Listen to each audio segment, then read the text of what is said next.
They said I'd never fight back. They said I was too quiet, too mild, too willing to let life pass me by, without so much as a whisper. They said my silence was proof that I would never have the courage to stand up for myself. But they didn't see the quiet fire already growing in my chest, the calm that wasn't surrender, but resolve. It started like so many stories do not, with a crash of thunder, but with small stinging cuts. A careless word here, a dismissive smirk there. They called it harmless teasing, said it was just a bit of fun. But I felt the weight of their words each time, like invisible hands pushing me further down, daring me to speak up. I learned to keep my head down, to let their voices fill the room, to let them believe I had nothing of my own to say.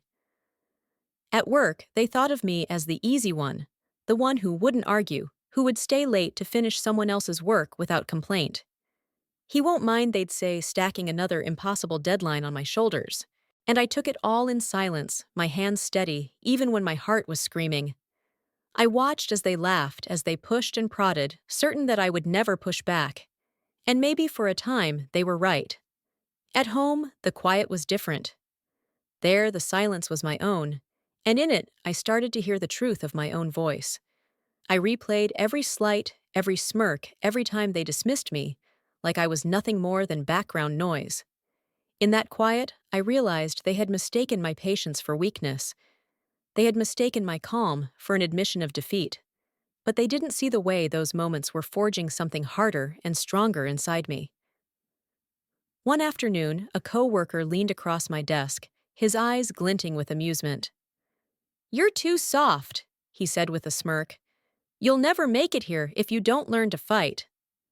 I looked up at him, my expression calm, and said nothing. But inside, something shifted. His words meant to break me, instead became the spark that lit the fire I'd been carrying for so long.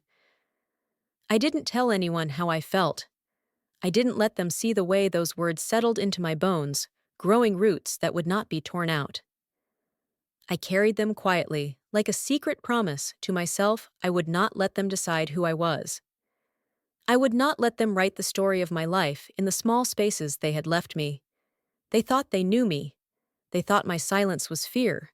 But they didn't see the way I stayed late after everyone else had gone, how I pored over every detail, every report, determined to show not them, but myself what I was capable of. They didn't see the way I turned their dismissals into fuel, the way I let their doubt become my motivation. At night, I wrote in a small notebook I kept hidden in the back of my closet. Words I wasn't ready to speak out loud, truths I was still learning to claim. They think I'm nothing, I wrote, but they don't see what I'm becoming. And with every word, I felt the quiet fire in my chest grow brighter, hotter, unquenchable. The victories were small at first, finishing a project early, catching a mistake no one else had seen. But they mattered to me. They were proof that I was still here, still fighting, even if no one else noticed. In the mornings, I woke with that promise in my chest, I will rise. Quietly, but I will rise. I carried it like armor, a silent shield against their careless words. They still tried, of course.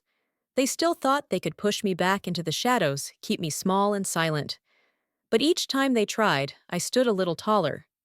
I didn't shout. I didn't meet them with the same weapons they used against me. But I didn't bend either. I refused to let their voices be the only ones that mattered. One day, after yet another, small slight, another joke at my expense, I caught my reflection in the mirror and saw something new. Strength. Not the loud, brash strength they had always valued, but a quiet, steady strength that could not be shaken by their doubt. I saw a man who had learned to carry the weight of their dismissals without letting it crush him. A man who was still here, still standing, still ready. That was the first blow, not theirs, but mine. The moment I realized that their words didn't have to define me. The moment I chose to let my silence be my strength, not my surrender. Because fighting back doesn't always look like raised voices or clenched fists. Sometimes it looks like refusing to let their doubts drown out the quiet certainty of your own heart. That night, I wrote in my notebook, my hand steady even as my heart pounded in my chest. They said I'd never fight back. But they didn't see the fire in my silence. And as I closed the cover, I felt something settle into place inside me, a calm, quiet resolve that no one else could touch. Because I knew in that moment that they were wrong about me. They were wrong about what it meant to be strong, and I was done letting them tell me who I was. They said I'd never fight back, but they didn't know me at all. And that was the beginning of everything. The days that followed were filled with a new kind of quiet, not the silence of defeat, but the calm of a storm gathering strength. I didn't raise my voice or meet their jabs with anger. I didn't fight back the way they expected me to. Instead, I let my actions speak for me. My resistance wasn't loud. It was measured and patient, built one deliberate choice at a time. In the mornings, I woke up early, the soft glow of dawn spilling across my room like a promise. I stood in front of the mirror, reminding myself that I was still here, still breathing, still capable of more than they believed. I refused to let their doubts shape the way I saw myself. I moved through the office with a quiet confidence, my steps steady, my eyes clear. I didn't let their whispers reach me. When they piled extra work on my desk, I didn't protest, but I didn't let it crush me either. I focused on each task with precision, finding satisfaction in the small victories they never bothered to notice. Every report I finished ahead of schedule, every error I caught before it turned into a problem, was a quiet defiance. They thought I was too soft, too willing to take what they gave me. But they didn't see the way I was growing stronger in the quiet spaces they left me. They didn't see the way I was reclaiming every small piece of ground they tried to take away. I stopped waiting for them to see my worth. I stopped waiting for them to offer me a place at the table. I started making my own place, building it out of the steady work I did and the quiet certainty in my chest. In the evenings, I stayed late, the office emptying out around me, until the only sound was the soft hum of the lights overhead. I let the silence steady me, let it become the foundation of the life I was building for myself. I didn't need their approval. I didn't need their praise. My quiet resistance was for me alone. Some nights, the doubts still crept in, cold fingers wrapping around my throat. I would remember the way they laughed, the way they told me I would never make it. Those memories burned, but they didn't break me. I let them become the fuel for my fire, the push I needed to keep going, even when it would have been easier to let their voices drown out my own. At home, I wrote in my journal, each word a quiet rebellion against the narrative they had tried to force on me. They think I'll never fight back, I wrote. But every day, I show up, every day, I choose to keep going, is a fight they'll never see coming.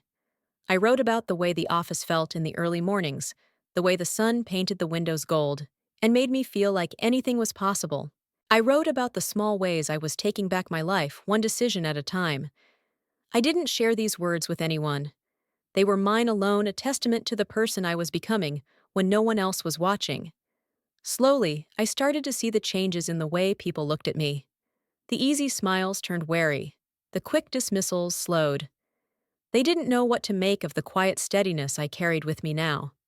They didn't know how to react to someone who wouldn't play by their rules anymore. One afternoon, after a particularly long meeting where they tried to talk over me, I stood up and spoke. My voice wasn't loud, but it was clear. "I've already handled this," I said, meeting their eyes one by one. "It's done." The room fell silent. They didn't know how to argue with someone who spoke with that kind of quiet certainty. In that moment, I saw something shift in their expressions, a flicker of respect, or maybe just the realization that I wasn't going to be ignored anymore. I carried that moment with me like a shield. It was a small victory, but it was mine, and it was proof that I didn't need to fight their way to win. I just needed to keep going, to keep building the life I wanted for myself, in the quiet spaces they overlooked. At night, I would stand by the window and watch the city lights flicker in the distance. I thought about all the ways I had let their words shape me, all the times I had made myself smaller to fit into the boxes they built for me. And I knew with a calm certainty that I was done living in those shadows. They said I'd never fight back, but they didn't see the way I was learning to stand tall in the spaces they tried to keep me out of. They didn't see the way my silence had become my strength, the way my quiet had become my power. Each morning, I woke up and chose to keep going. Each night, I laid my head down, knowing that I was becoming someone I was proud to be, not because of them, but in spite of them. My quiet resistance was not for their eyes. It was for me, for the person I was becoming, the man who had learned to fight back without ever raising his voice. They thought I'd never fight back, but they didn't know me at all.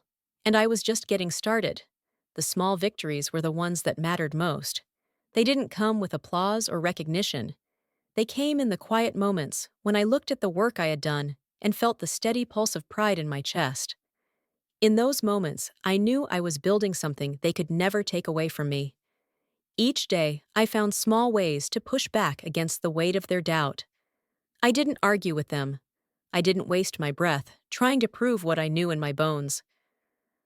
I let my actions speak for me, each one a small defiance against the voices that said I would never be enough. I stopped waiting for someone to give me permission to take up space. I stopped waiting for someone to tell me I deserved to be there. I claimed my place quietly, in the steady way I carried out every task, in the calm certainty of my gaze when they tried to talk over me. They noticed even if they didn't want to admit it. I saw it in the way their eyes flickered when I spoke, in the way their laughter faltered when I didn't join in. They didn't know what to make of me anymore, and that was fine. I wasn't here for them. I was here for me. One morning, I arrived at the office before anyone else. The light was soft and clean, the quiet of the early hour wrapping around me like a promise. I sat at my desk and let myself feel the satisfaction of that moment. No one else was there to see it, but I saw it. And that was enough. I started taking on projects that scared me, the ones they had always said were too much for me. I let the challenge of them sharpen my focus, let the quiet hours spent working alone become my training ground. Each small success built on the one before it until I could feel the strength of them in my bones. At night, I wrote about it all in my journal, not in grand sweeping statements, but in the small honest truths that only I needed to see. They said I'd never fight back, I wrote. But every day I choose to keep going is a fight they'll never understand. Some days were harder than others. There were moments when their laughter still stung, when the weight of their dismissals pressed against my chest like a stone. But I didn't let it crush me. I let it become the grit beneath my resolve, the quiet reminder that their voices didn't have to be the loudest. One afternoon, I caught a mistake in a report that no one else had seen. It wasn't a big thing, but it would have caused problems down the line. I fixed it without fanfare, but when the project went smoothly, I saw the way my boss looked at me like he was seeing me for the first time. He didn't say anything, but he didn't need to. I saw it in his eyes, and that was enough. I started to see those small shifts everywhere. In the way people hesitated before they dismissed my suggestions, in the way they looked at me when I spoke. I didn't need their approval to know I was doing something right. The proof was in the way I felt at the end of the day, tired but steady, satisfied in a way I had never known before. At home, I would sit in the quiet and let myself feel it.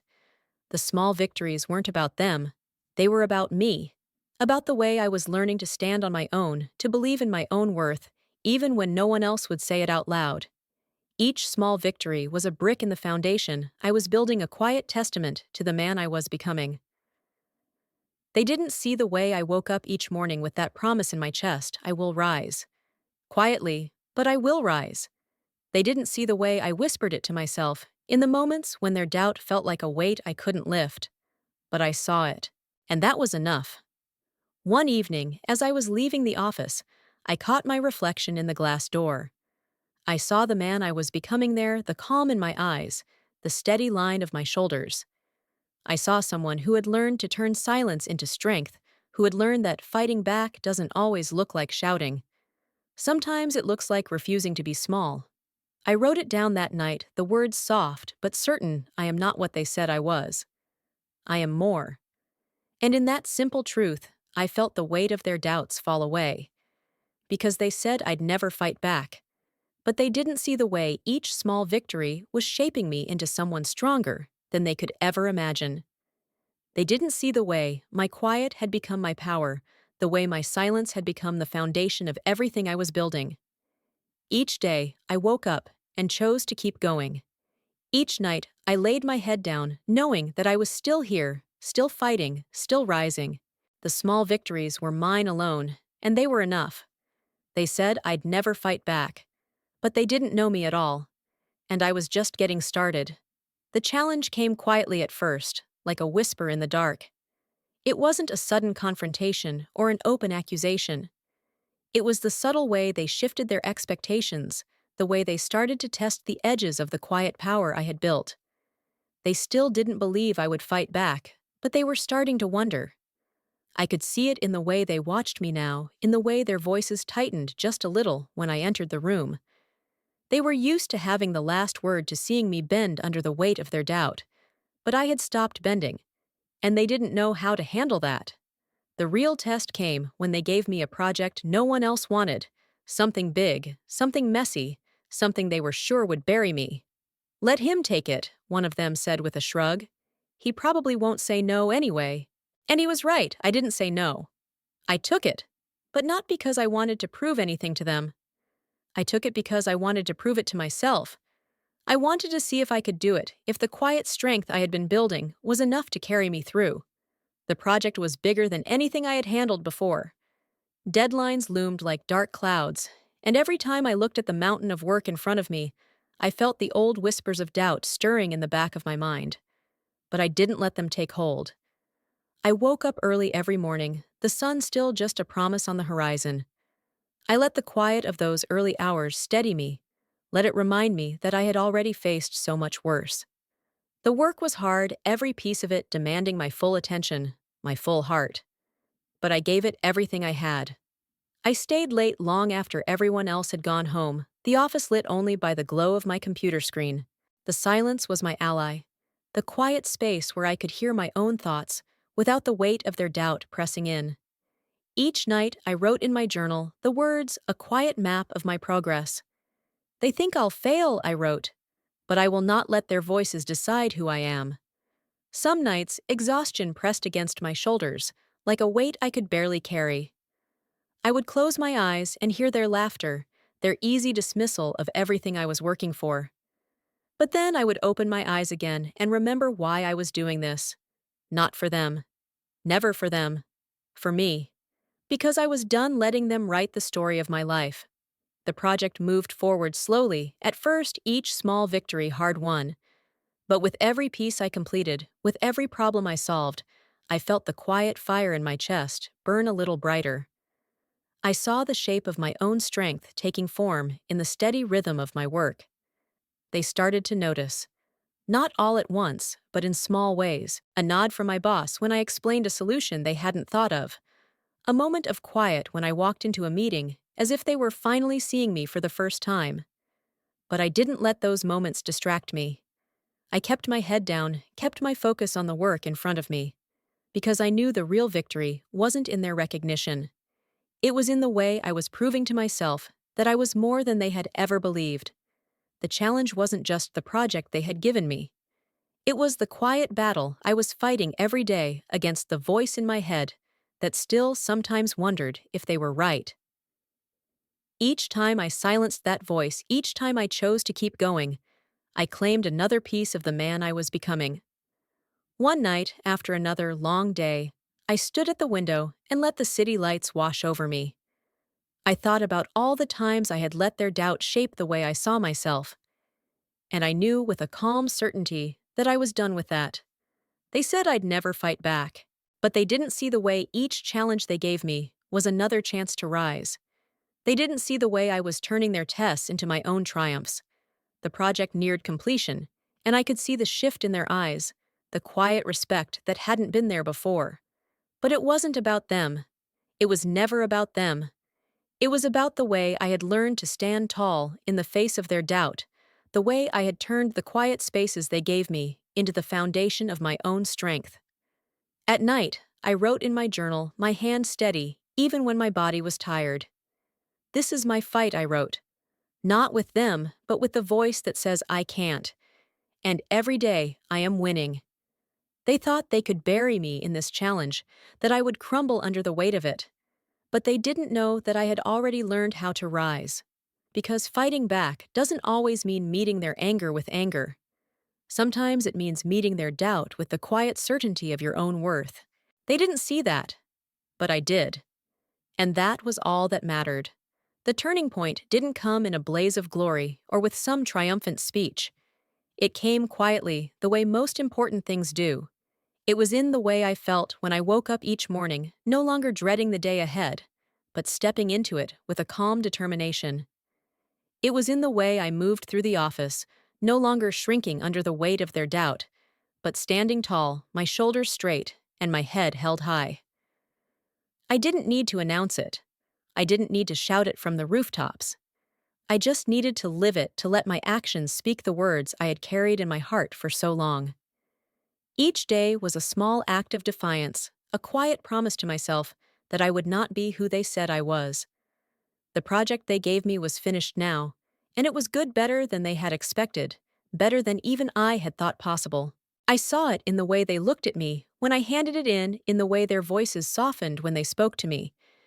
They didn't say it out loud, but I didn't need them to. I saw it in their eyes, and that was enough. The real victory wasn't in their approval. It was in the way I had learned to trust myself, to believe in my own worth, even when no one else did. That was the turning point when I realized that I didn't need them to tell me I was enough. I had already found that answer for myself. At home, I sat by the window and let the quiet of the evening wrap around me like a blanket. I wrote in my journal the words soft but steady. They said I'd never fight back. But every day I rise is a fight they can't see, and every quiet victory is mine alone. I thought about all the times I had stayed silent, all the times I had let their voices drown out my own, and I knew with a calm certainty that I was done with that. I wouldn't let their doubt decide the shape of my life anymore. I was done playing the part they had written for me. At work, I took on new challenges, not because I wanted to prove anything to them, but because I wanted to prove it to myself. I wanted to see how far I could go when I stopped letting their doubts hold me back. And with every challenge, I found another piece of the man I was becoming. They started to see it too. Not in some grand revelation, but in the small ways their voices softened, in the way their eyes lingered a little longer when I spoke. They didn't know how to react to the quiet strength I carried now. They didn't know how to argue with someone who didn't need their approval anymore. And I didn't give them the chance. I kept my head down, kept my focus on the work in front of me, because that was where I found my strength, in the quiet spaces they overlooked, in the calm resolve that had become the foundation of everything I was building. At night, I would stand in front of the mirror and see the man I was becoming, not loud or brash, but steady and sure. A man who had learned that fighting back doesn't always mean shouting. Sometimes it means refusing to be small. Sometimes it means choosing to rise in the quiet, no matter how many times they try to push you down.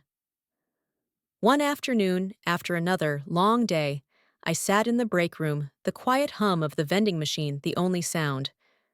One of them walked in, someone who had once dismissed me with a wave of his hand. He looked at me for a long moment, then sat down across from me.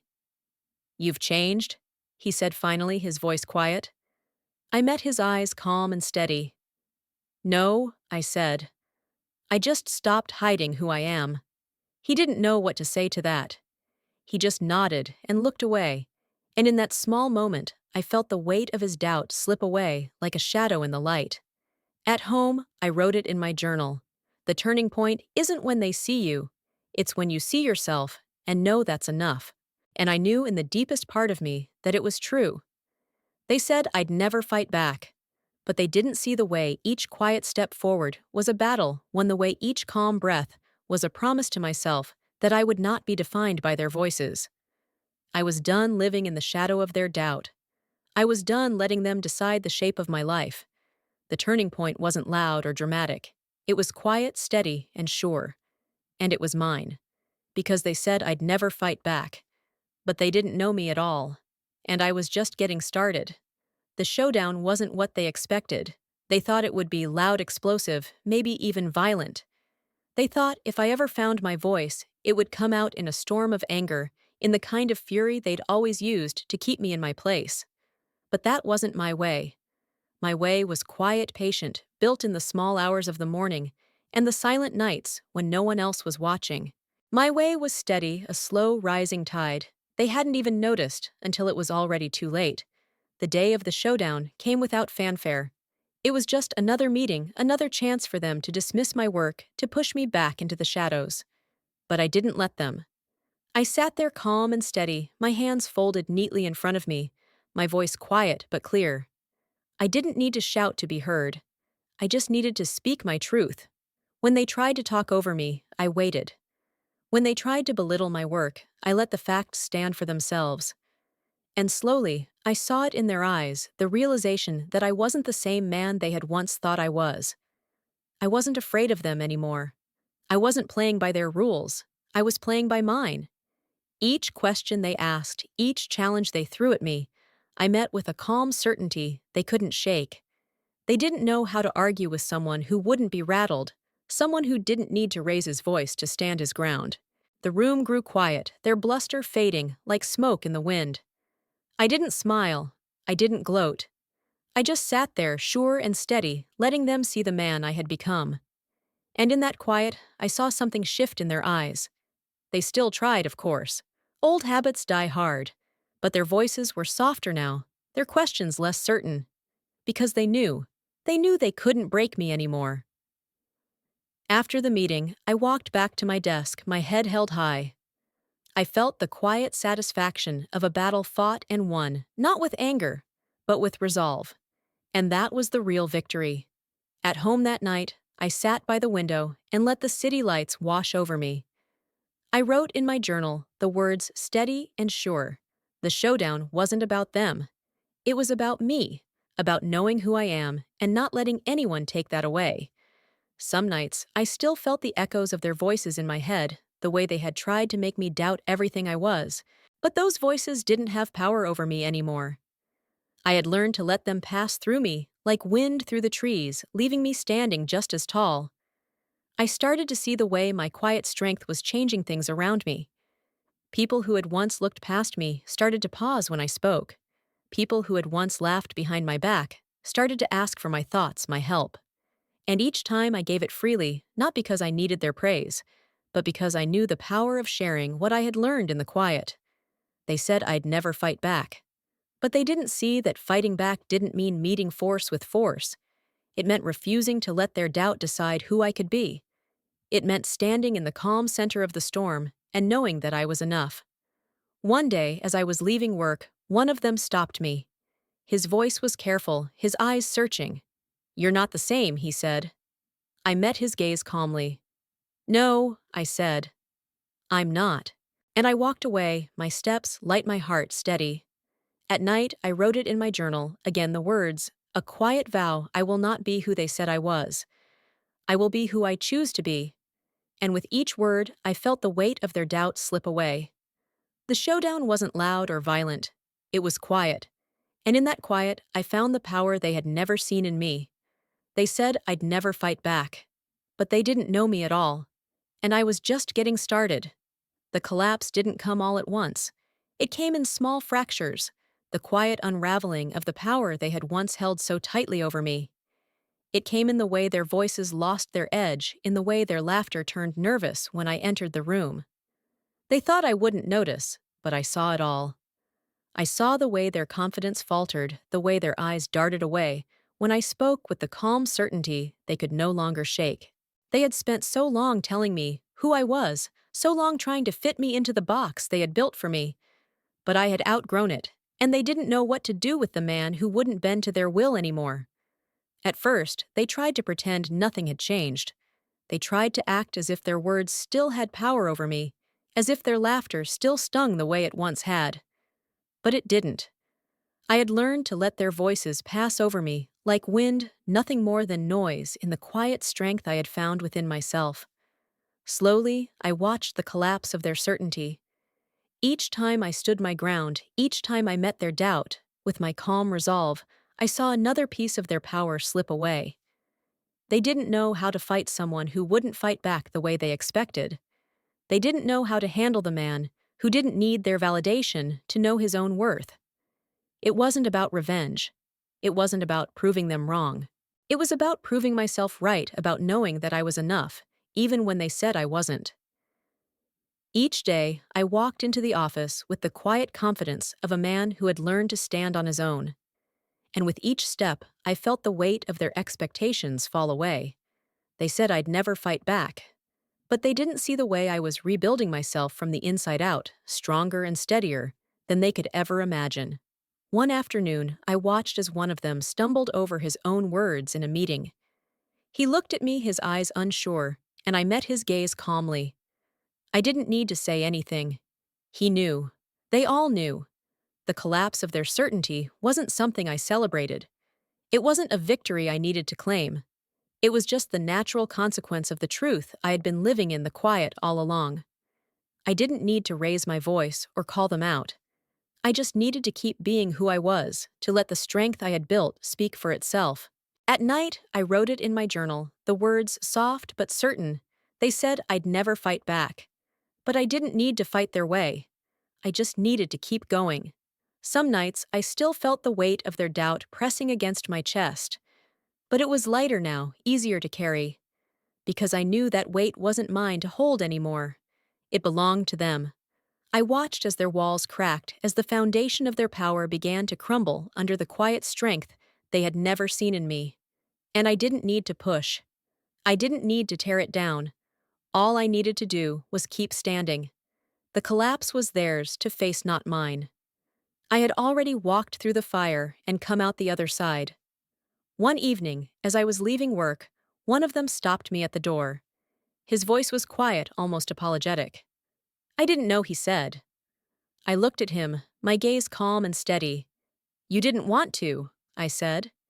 And I walked away, the weight of his words falling away behind me. At home, I wrote it down again. The collapse isn't mine to control. It's theirs to face. My strength isn't built on their weakness. It's built on my choice to keep going. Each day, I woke up with that promise in my chest: I will rise. Quietly, but I will rise. And in that promise, I found the freedom they could never take from me. They said I'd never fight back. But they didn't know me at all. And I was just getting started. The acknowledgement didn't come in the form of an apology. It didn't come in some grand gesture or a public admission of everything they had done to keep me small. It came in the quiet spaces, in the soft looks, and the words they didn't say. It came in the way they paused when I entered the room, in the way their voices softened when they spoke to me now. They thought I didn't notice, but I did. I saw the way their eyes shifted when I walked by, the way their shoulders hunched just a little, as if they were bracing for the truth they had spent so long trying to deny. I didn't need them to say the words. I didn't need them to tell me they had been wrong about me. Their silence was enough. It was a different kind of silence now, not the dismissive quiet of someone who didn't think I mattered, but the heavy quiet of someone who knew they had misjudged me. At work, they started to come to me for help. The same people who had once pushed me aside now came to my desk with questions, with problems they couldn't solve. And I helped them, not because I needed their praise or their gratitude, but because I knew who I was. I didn't need to prove it to anyone else anymore. Each time I helped them, I felt a quiet satisfaction, a calm knowledge that I had become the man I had always wanted to be. Not loud or demanding, but steady and sure. Some of them tried to apologize in small ways: an extra cup of coffee left on my desk, a quiet word in the hallway. But I didn't need their apologies. I didn't need their words to know that I had won a battle they didn't even see coming. The real acknowledgement wasn't in what they said. It was in the way I no longer needed them to say it. One morning, I caught my reflection in the glass as I passed by a window. I saw the calm in my eyes, the quiet strength in the set of my shoulders. I saw a man who had learned to stand tall even when no one was watching. And I knew with a certainty that went deeper than any words that I was done living in the shadow of their doubt. They said I'd never fight back, but they didn't see the way I had been fighting all along, not with anger, but with resolve. Not with noise, but with quiet certainty. At home, I wrote it in my journal. They said I'd never fight back. But I never needed to fight their way. My strength was never built for them to see. The acknowledgement wasn't for them. It was for me. It was in the way I moved through my days, now no longer weighed down by the need to prove myself to people who had never really seen me. It was in the way I woke up each morning with a calm promise in my chest: I will rise. Quietly, but I will rise. And in that promise, I found a freedom they could never take from me. They started to see it too, in the small ways, in the quiet shifts that said more than any words ever could. They saw the way I didn't flinch anymore, the way I didn't shrink back when they tried to push me down. They saw the way I met their eyes and didn't look away. And in those moments, I saw something in their gaze I had never seen before: respect. It wasn't loud or obvious. It wasn't something they would ever say out loud. But it was there in the way they moved around me now, in the way they listened when I spoke. The acknowledgement was never about them. It was about me. About knowing that I didn't need their permission to be who I was. About knowing that their doubts had never been about me at all. They had always been about their own fear of what they couldn't understand. At night, I wrote it in my journal, the words soft but unshakable: I will not let their silence decide the shape of my life. I will not let their doubt become my truth. I will rise. And with every word, I felt the weight of their voices slip away. The acknowledgement wasn't something they could give me. It was something I claimed for myself in the quiet spaces of my own resolve. They said I'd never fight back. But they didn't know me at all, and I was just getting started. The final word was never spoken out loud. It didn't come in a meeting, or a conversation, or a quiet apology. It came in the calm certainty of my steps, in the way I moved through my life without hesitation. It was written in the steady beat of my heart, in the way I woke up each morning with a purpose that no one else could define. They said I'd never fight back, but they didn't see that the real fight was never against them. It was against the small voice inside me that wondered if they were right, the voice that had once tried to convince me I was only as good as their opinion. But that voice was gone now, replaced by something stronger, something steadier, a quiet confidence that didn't need to shout to be heard. At work, I took on new challenges without waiting for permission. I didn't flinch when they looked at me with questions in their eyes. I met their gaze calmly, my voice steady when I spoke. I didn't need to prove anything anymore. The proof was in the work I did, in the quiet victories that had built me from the inside out. One afternoon, I sat in a meeting and listened as they tried to find the words they had always kept from me. Their voices were softer now, their questions more careful. I didn't meet them with anger or pride. I just let the calm in my chest speak for itself, because I knew who I was, and I didn't need their acknowledgement to know my worth. At night, I wrote it in my journal: the final word is mine. Not because I took it from them, but because I stopped letting them speak for me. Some days, I still thought about the way they had tried to keep me small. I remembered the laughter, the dismissive words, the way they had pushed me aside without a second thought. But those memories didn't have power over me anymore. They were just echoes of a past that no longer had a hold on my heart. The real final word was in the quiet way I chose to live each day. In the steady steps I took, in the calm breath I drew every morning when I woke up and remembered who I was. It was in the way I refused to let their doubt shape my story. They said I'd never fight back, but they didn't see that fighting back didn't mean meeting force with force. It meant refusing to let their voices be the only ones that mattered. It meant choosing every single day to stand tall, even when no one was watching. They saw it now in the way I moved through the world. They saw it in the quiet way I spoke, in the calm certainty of my eyes. They saw it in the way I didn't need their approval to keep going. The final word was never about them. It was about me. About knowing that I had built something strong and unbreakable inside myself, something they could never touch. One evening, as the sun set over the city, I stood at my window and watched the light turn the sky to gold. I thought about everything I had been through, every quiet battle I had fought to be here. And I knew in the deepest part of my soul that I was proud of the man I had become. Not because of them, in spite of them. At home, I wrote the final words in my journal. They said I'd never fight back, but they didn't know me at all. And now, they're begging for peace. And I closed the journal with a quiet smile, feeling the weight of those words settle into the calm of my heart. The final word wasn't a victory or a declaration. It was a promise to myself, to the man I had become. A promise that I would keep moving forward no matter what they said. Because they said I'd never fight back.